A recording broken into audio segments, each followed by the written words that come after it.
Hello and welcome to this episode of What You Need to Know. On this episode, we look at what you need to know about breast cancer. To help us look at this topic, we are joined by Dr. Mulenga Webster, a consultant general surgeon who also happens to be the medical director at Chumamwe Level 1 Hospital in Kitwe District on the Copperbelt Province. Before we begin, it is important to note that the information shared on the different medical conditions that we are going to look at in this series is a general overview. It is basically what you need to know about these medical conditions so that you're able to make informed decisions regarding your health. That being said, here is what you need to know about breast cancer with Dr. Mulenga. Hi, good afternoon. Dr. Webster Mulenga is my name. I'm a consultant general surgeon and I'm also the medical director at this institution. And today we are going to be discussing breast cancer.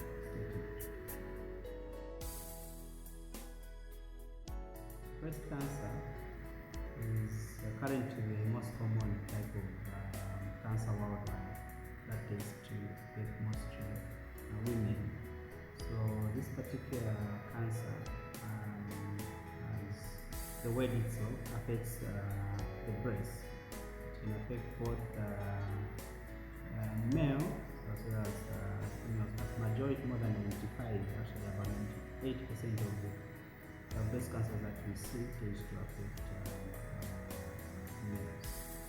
Of course, by definition, when you talk about breast cancer, you tend to think that it can only affect the breast, but actually it can also, some of them can actually affect primarily the armpits or the axilla. There are some people that may actually just have lumps that are in the axilla, and yet actually the actual origin could have been the breast. But when you find breast cancer, really we talk about cancer that affects the breast. Breast cancer is caused by abnormal growth of cells in the breast. Now, by abnormal growth, we mean within each of the body tissues. The body tissues are made of cells. So similarly, the cells within the breast are made of cells, or rather the tissues within the breast are made of cells. So when there is abnormal or increased rate of growth of these particular cells within the breast, that can lead to breast cancer. So in a nutshell, breast cancer is caused by abnormal or increased rate of growth of cells within the breast tissue.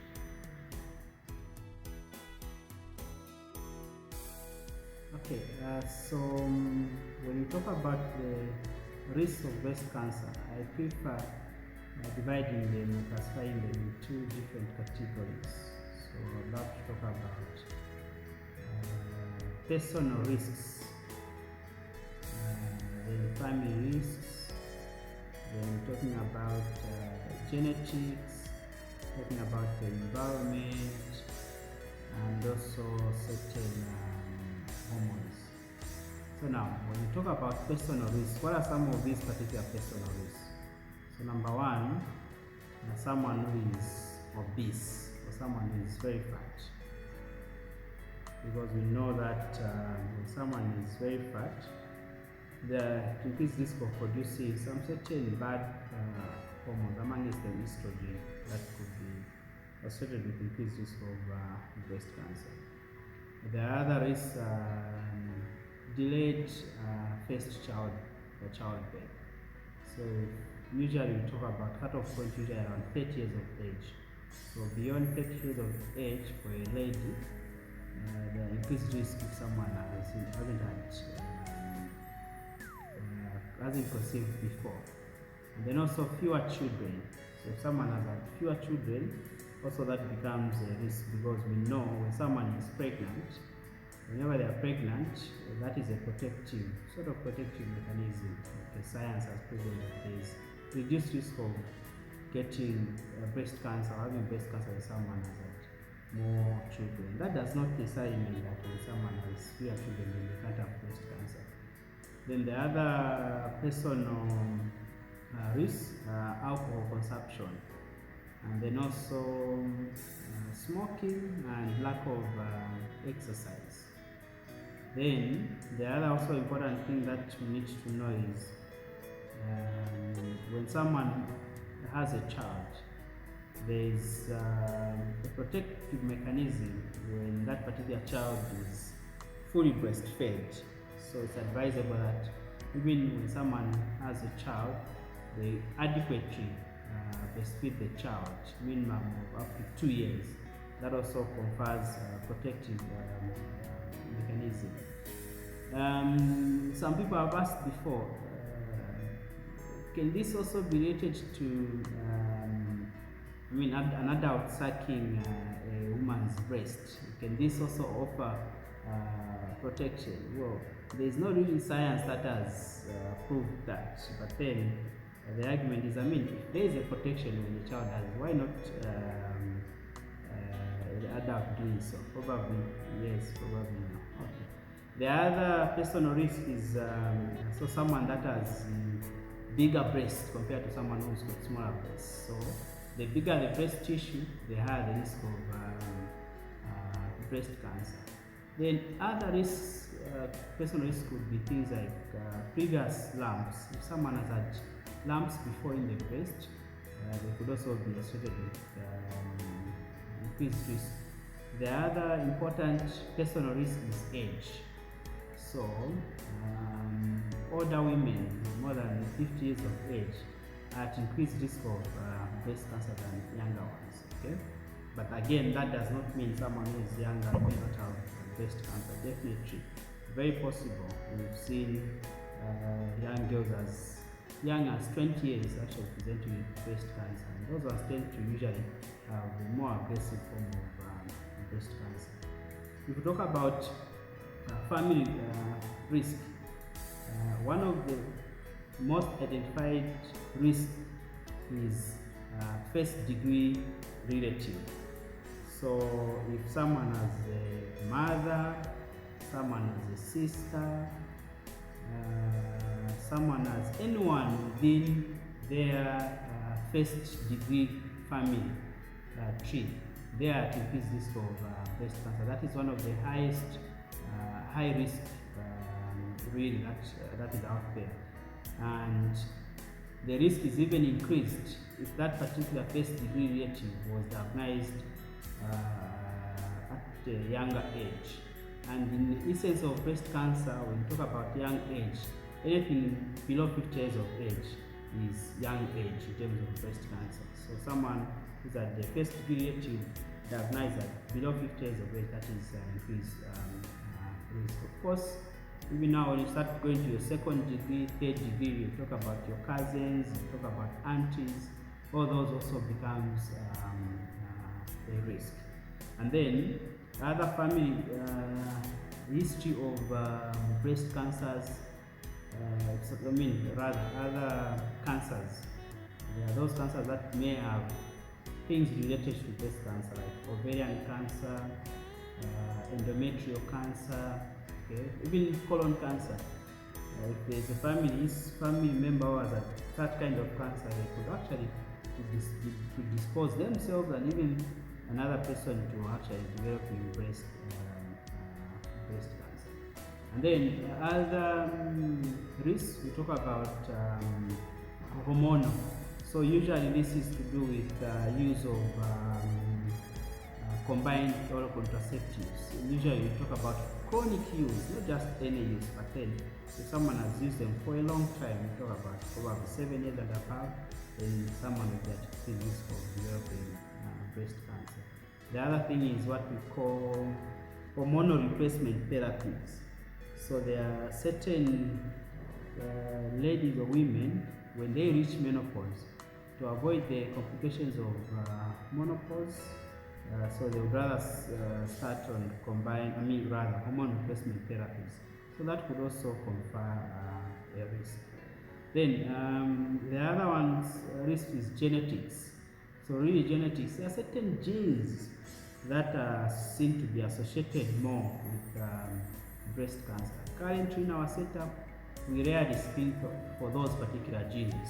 Okay, yeah, we call them BRCA1 and BRCA2 genes.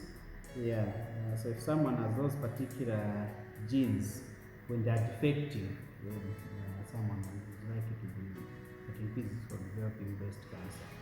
Then the other risk are environment. Okay, so really this has to do with where someone has grown up from. So we tend to see, we actually see a lot of breast cancer in African ladies of African origin. They see them a lot in the Western world. They refer to them women of African origin. Okay. Also because of westernization of lifestyle. Okay, alcohol, eating a lot of so-called junky foods. Okay, I tend to see people having a lot of different type of malignancies because of such. Okay, and then the other environment is really history of prior radiation. Now this usually has to do with the radiation to the chest, not everywhere else. If someone has had a certain cancer before, which required them to be given radiotherapy to the chest, then that will put them at increased risk of developing breast cancer. Of course, there could be other general risk factors, but really those are some of the main ones that we love to know. There are various signs and symptoms of breast cancer. So amongst the signs, the earliest sign that people need to look out for is a lump in the breast. This is one of the earliest symptoms, and that's why it's advisable that women do self-breast examination. That probably during the course of the discussion we'll be glad to talk about and probably guide on how it should be done. So really that is an earliest symptom, and usually this particular lump in the breast will rarely pain. So it doesn't pain most of the time. So that is one that has to be looked out for. The other symptoms is just differences in the size of the breast. Okay, and that's why really people out there need to know their general appearance or shape of the breast, and this could be done by them just knowing how to do self-breast examination. So if there's a difference between the two breasts, then that starts raising some suspicion. The other thing is sometimes some women may just start seeing a breast that starts appearing looking like an orange. Okay, we call that as pudorage. It's a French word that I know people that have done French will probably be able to pronounce it better than I do. But the breast tends to have something that appears like pimples or dimples within them. Okay, it's just the way an orange appears. Okay, sometimes the breast could actually start appearing firm. Okay, and for some women they may be having some discharge, and this particular discharge may be coming from the nipple. Someone may not decide to be breastfeeding, then they start having discharge from the nipple. that could raise some suspicion. Usually the main concern type is one that is, especially one that appears a bit of blood, that raises some concern. And usually the one that we are so much concerned about is one that only appears in one breast. I'm not saying if it appears in both breasts it's not usually a problem, but usually the one that we are concerned about with regard to breast cancer is one that tends to appear in one breast. And then the other ones is some few ones, maybe less than 5% of population may present with pain in the breast, but really this is very uncommon. Usually some of them could just have discomfort within the particular breast. Some of them may just present with some growth of lumps within the armpits. Okay, like I indicated earlier on, some type of breast cancer may not show any lumps within the breast. Some of them could only have lumps in the armpits, so that could also actually be a concern. In a nutshell, these are some of the main symptoms that people should look out for with regard to breast cancer. So one of the most important things that you can do for yourself, or they can do for herself out there, is doing regular self-breast examination. So how do you do it, and how often are you supposed to do it? So preferably you do it once a month. Okay, you can do it once a month around the same time of the month. Usually we prefer about a week or so after someone has had their menses, because usually women tend to have some normal changes when they are having menses, and therefore that could affect the findings. So once you've picked that particular time in a week, in a month, usually 1 week after someone has menses, then what you do is, assuming this is a breast, okay, if you look at the palm of your hand, assuming this is a breast, okay, then assuming in the middle here, that's where the nipple is. So you draw two lines, one from on top coming down, passing through the nipple, the other one from this side going the other side, also passing through the nipple. Once you've done that, you'd have created 4 different regions. 1, 2, 3, 4. Don't forget the nipple. Of course, the nipple could create the 5th region. Then you can start from any part of the region. We call them quadrants. Okay? And remember, the commonest type of breast cancer, or usually most of the lumps or most of the cancer, tends to arise from this. So assuming this breast I'm showing is the left breast, so the commonest area tends to be this area here. We call it upper outer region or upper outer quadrant. Okay, so that does not mean that's the only region you examine. It just means spend a bit more time there so that you don't miss out on anything. So you use this part of the hand. Okay, we call them the part of the fingers. So you start from there. So you can start from any of the regions. You can go in a clockwise fashion or anti-clockwise, so the way the watch moves. So you start from there, you examine, start from there, you examine, go all the way around, go all the way around, go all the way around, and then check the nipple area. Okay? Then if you can also just move gently to go into the armpit, so you ensure that you don't forget the armpit. Sometimes those small growths that I was talking about could just be within the armpits. Okay, so do that every month. Once every month, pick almost the same time within a month. Okay, of course some women tend to have irregular menses, so as you pick the same time within a month, ensure that it's around 1 month, 1 week after the menses. So by so doing, you take those particular lumps. Once you felt the lumps, immediately come to the hospital so that you'll be able to evaluate that particular lump more and determine if it's a cancer or it's not a cancer. I need to make mention here that it doesn't mean every person who has a lump in the breast it's a cancer. No. We need to confirm by doing an assessment ourselves.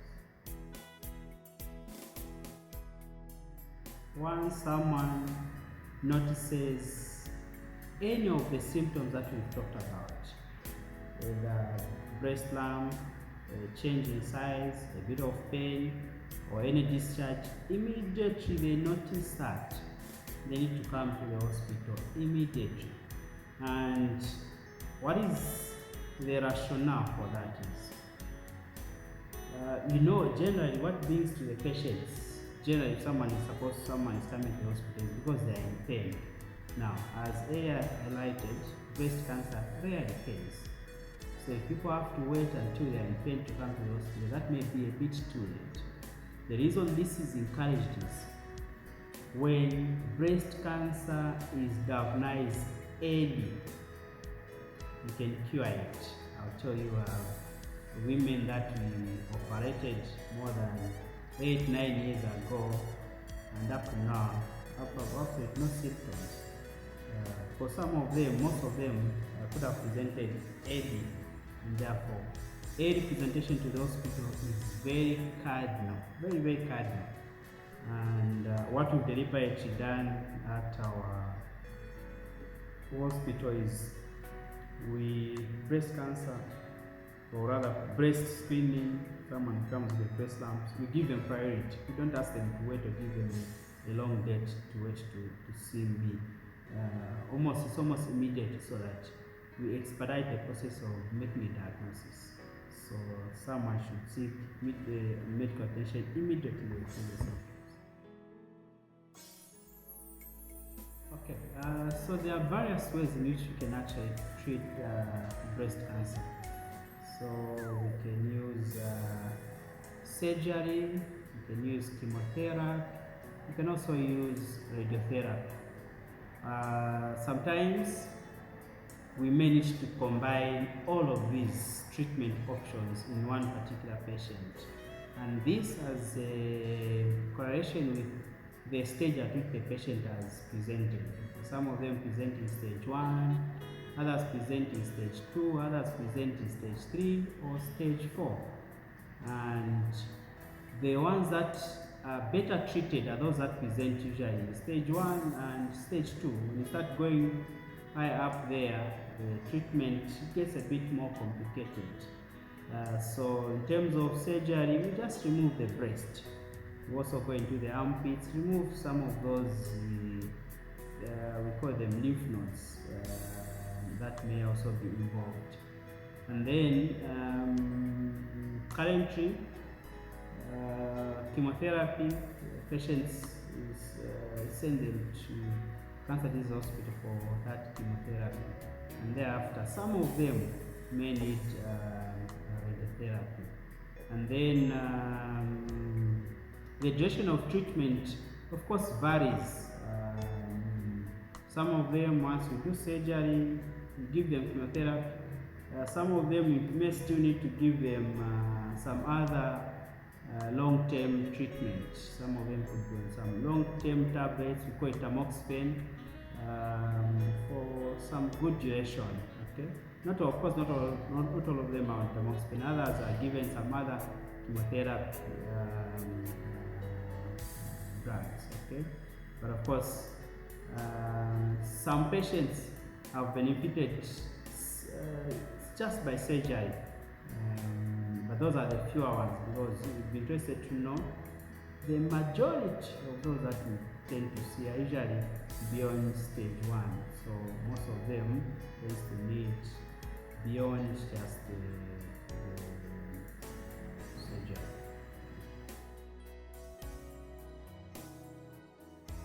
Yeah, so of course what we want to achieve for every patient who comes with breast cancer or has breast cancer is treatment. And this treatment aims to cure the patient of this particular disease. But then, if not treated, there are various complications, a lot of other things that could arise. Remember, I've talked about the stages of breast cancer. You may have stage 1 all the way up to 4. Now, usually for cancer to go all the way up to stage 4, it means it has been there for a bit of time. And when you say it's gone to stage 4, it means it has affected not just the breast, it has gone to the chest, it has gone to the abdomen or the stomach, as people call it. In others, it also tends to go to the spine. Some people tend to have severe long-standing pain. Others actually can end up being paralyzed once it affects the spine. It goes to the chest, someone starts coughing a lot, okay?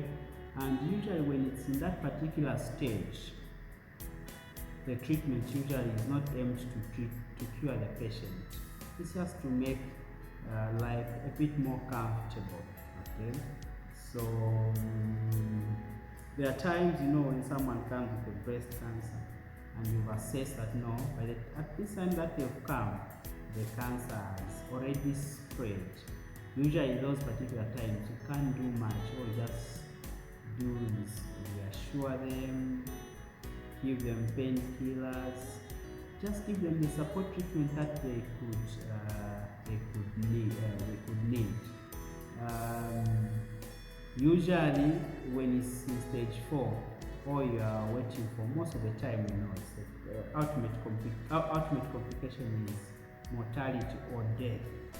So those are some of the things that could actually happen if breast cancer is left untreated.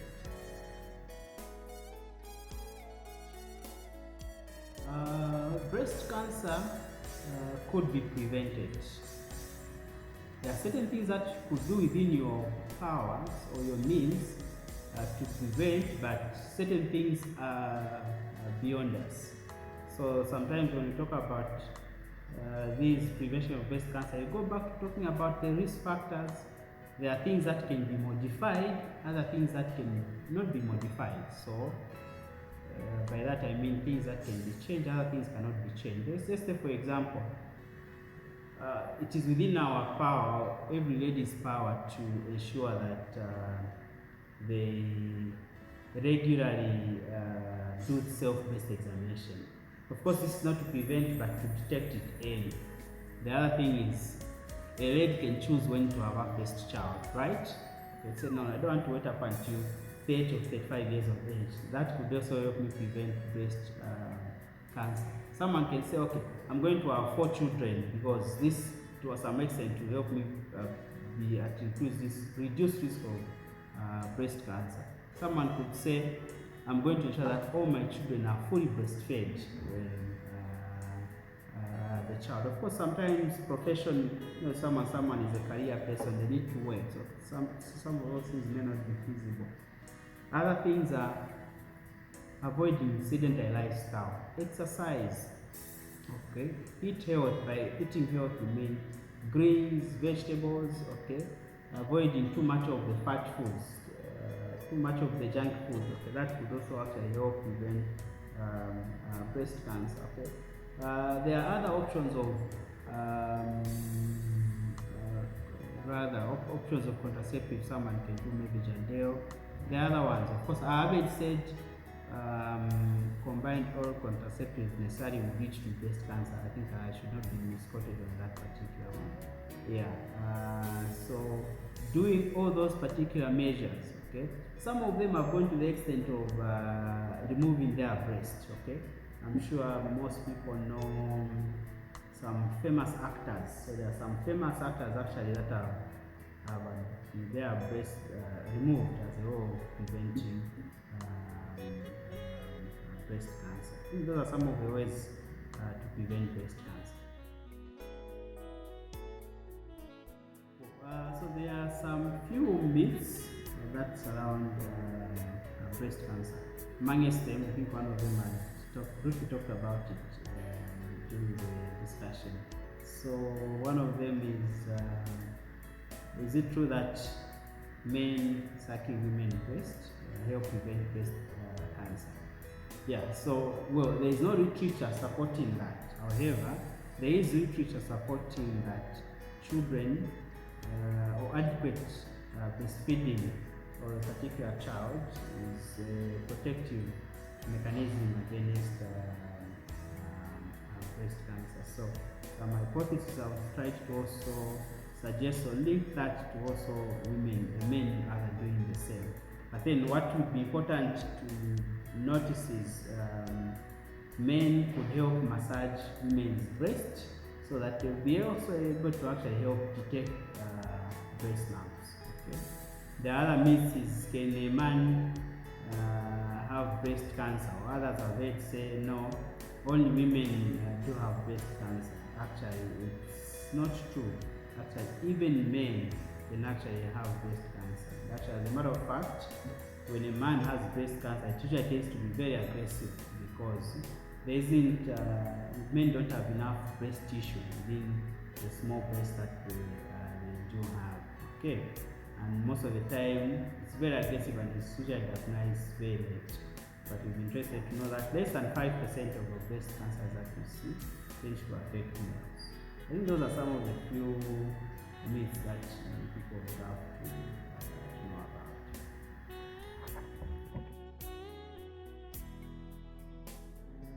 In conclusion, breast cancer currently is the commonest type of cancer worldwide. Of course, in Zambia, probably it's around the second commonest, second from cervical cancer. But then worldwide, it's actually the most common type of breast cancer. And the mainstay to appropriate treatment and, of course, cure is early diagnosis. And therefore, once a patient, a woman out there, feels they have a lump or feels any weird sensation in the breast, or one of the breasts is beginning to be bigger, or even any discharge within the breast, they need to come to the hospital immediately, because we want to detect that early. And then even as you do that, remember, do some exercise, okay? Avoid unnecessary or too much weight gain, okay? And then if you can, try to breastfeed your children as much as possible whenever you have a child, because that would actually help prevent